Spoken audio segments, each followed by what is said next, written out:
Alright, ঢাকাই চলচ্চিত্রের বর্তমান সময়ের তারকা নুসরাত ফারিয়াকে তো আপনারা সকলেই খুবই ভালো করে চিনেন। যদিও এই সুন্দরী তারকা তার অভিনয় গুণে তার দর্শকদের কাছে আলোচনার শীর্ষে থাকেন বরংবার, পাশাপাশি অবশ্য তার মার্কেটারি ফিগারও তার দর্শকদের কাছে নজর কাড়ার মতোই থাকে সর্বদাই।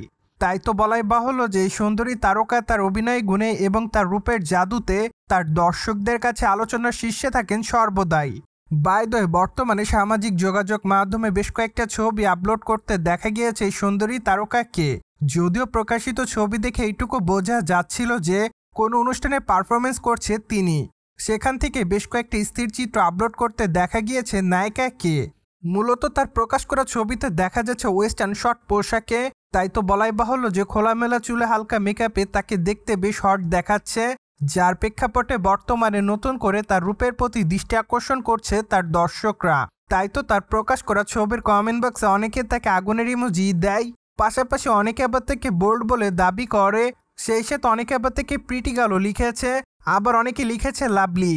সো যাই হোক, সবকিছু মিলে আপাতত ঢাকায় চলচ্চিত্রে তারকা নুসরাত ফারিয়া তার দর্শকদের কাছে এভাবে নজরে রয়েছে সামাজিক যোগাযোগ মাধ্যমে। প্রসঙ্গত বর্তমানে এই তারকার হাতে বেশ কয়েকটা চলচ্চিত্রের কাজ আছে, যার প্রেক্ষাপটে ধারণা করা যাচ্ছে যে খুবই শীঘ্রই ঢাকায় চলচ্চিত্রের সুন্দরী তারকা তার নতুন চলচ্চিত্রের আনুষ্ঠানিক ঘোষণা দিবেন। যদিও সর্বশেষ তাকে অবশ্য কাজ করতে দেখা যায় জিন 3 চলচ্চিত্রে। চলচ্চিত্রের পর্দায় তার দুর্দান্ত অভিনয় রীতিমতো তার দর্শকদের কাছে নজর কাড়ে, পাশাপাশি সেখানে অবশ্য তাকে গ্রামের সাধারণ মেয়ের লুকেই দেখা যায়, যা অবশ্য তার দর্শকদের কাছে নতুন মাত্রা যোগ করে। মূলত চলচ্চিত্রের পর্দায় অনেকটাই সাদামাটা লুকে দেখা গিয়েছে সুন্দরী তারকাকে।